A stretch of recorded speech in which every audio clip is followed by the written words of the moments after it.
বকেয়া ডিএর ন্যূনতম প্রাপ্তি 1.5 লক্ষ, অর্ধেক এই মাসেই। রাজ্যের মাননীয় মুখ্যমন্ত্রী মমতা বন্দ্যোপাধ্যায়ের ঘোষণা অনুযায়ী মার্চ মাস থেকেই বকেয়া ডিএ দেওয়া শুরু করছে রাজ্য। বিজ্ঞপ্তি জারি হয়ে গিয়েছে। এখন জোর কদমে হিসাব চলছে কার প্রাপ্য কতটা। প্রথমে দেওয়া হবে 2016 সালের জানুয়ারি থেকে 2019 সালের ডিসেম্বর পর্যন্ত জমে থাকা বকেয়া। তার অর্ধেক মিলবে চলতি মাসেই, আর বাকিটা সেপ্টেম্বরে। হিসাব চলছে কর্মী মহলেও। নবান্নের অন্দরমহলের অঙ্ক, পঞ্চম বেতন কমিশনের স্কেল 1-এর 6,600 টাকার বেসিকের উপর 2টি ইনক্রিমেন্ট যোগ করে বেসিক ধরা হচ্ছে 7,000। সেই ক্ষেত্রে এই স্ল্যাবে আসা প্রত্যেক আধিকারিকের এই 5 বছরে বকেয়া ডিএ পাওনা 1,49,400 টাকা।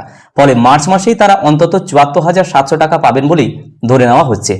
প্রত্যেক কর্মীর মহার্ঘ ভাতা নির্ভর করে তাদের বেতনের বেসিকের উপর। বেসিক পেয়ের নিরিখে একজন কর্মীর বকেয়া কত হয় তা ইতিমধ্যেই রাজ্য সরকারের হাতে তুলে দিয়েছে confederation of state government employees. 2008 সালের 1 এপ্রিল থেকে 2019 সালের 1 ডিসেম্বর পর্যন্ত প্রতি মাসে কেন্দ্র রাজ্য ডিএর ফারাক ধরে হিসাব করা হয়েছে।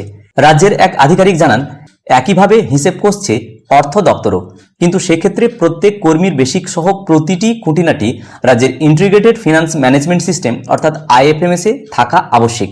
2016 সাল থেকে এই ব্যবস্থাপনা জোর কদমে চালু হয়েছে, ফলে তার পরের প্রত্যেকটি বছরের তথ্য IFMS এ রয়েছে।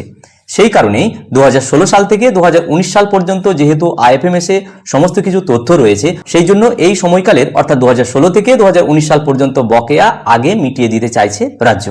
কনফেডারেশনের সাধারণ সম্পাদক মলয় মুখোপাধ্যায়ের বক্তব্য, প্রায় 12 লক্ষ কর্মী ও পেনশন প্রাপক উৎকণ্ঠা রয়েছেন, কারণ সুপ্রিম কোর্ট বকেয়া ডিএর 25% এবং বাকি 75%-এর অন্তত একটি কিস্তি 31 মার্চের মধ্যে মেটানোর নির্দেশ দিয়েছে।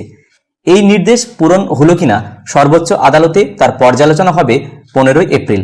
ফলে আশা করব শিক্ষক শিক্ষিকা এবং শিক্ষাকর্মী সহ সকলেই নির্দিষ্ট সময়ের মধ্যেই তাদের প্রাপ্য পেয়ে যাবেন।